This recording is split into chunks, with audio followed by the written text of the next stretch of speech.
ഞാൻ എപ്പോഴും കെയർ ഗിവേഴ്സിൻ്റെ അടുത്ത് പറയുന്ന ഒരു കാര്യമാണ്, പോയിട്ട് പ്ലീസ് അവരുടെ അടുത്ത് ഒരു സങ്കടത്തോടെ നോക്കല്ലേ, സഹതാപത്തോടെ നോക്കല്ലേ. കാരണം അത് ഒരിക്കലും അവരെ സെർവ് ചെയ്യില്ല. ഒരു പോസിറ്റീവ് എൻവയൺമെന്റ്, ഒരു നിമിഷത്തിന് പോകുന്നതാണെങ്കിലും ഒരു വിസിറ്റ് ആണെങ്കിലും carry a smile on your face, because that makes a huge difference for them. അവരുടെ ബേർഡൻ ആഡ് ചെയ്യാനല്ലല്ലോ നിങ്ങൾ പോകേണ്ടത്, അവരുടെ ബേർഡൻ ലൈറ്റൻ ചെയ്യാനല്ലേ. സോ ഓൾവേസ് റിമെമ്പർ ദാറ്റ് നമുക്ക് കൾച്ചറലി നമ്മുടെ ഉള്ളിൽ വളരെ ഇൻവൈബ്ഡ് ആൻഡ് ഇൻഗ്രെയിൻഡ് ആണ് worrying for the people that we care and we love. But keep your worry aside when you go to meet someone who's fighting a huge battle that probably you will not understand.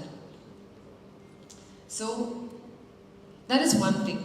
When it comes to care, preventive എന്ന് പറഞ്ഞു, of course things like vaccination that is going to come in the future for അതൊരു umbrella ആയിട്ടുള്ള ഒരു vaccination, one vaccination for all cancers ആണോ എന്ന് എനിക്കറിയില്ല. ഇപ്പോഴും കുറേ റിസർച്ച് സ്റ്റേജിൽ തന്നെയാണ് അത് ഇരിക്കുന്നത്. As far as I know and I have experienced, immunotherapyയും ടാർഗറ്റഡ് തെറപ്പിയും കറന്റ് ട്രീറ്റ്മെന്റ്സിൽ വളരെ പ്രോമിസിങ് റിസൾട്ട്സ് കൊണ്ടുവരുന്നുണ്ട്. You can actually get your life.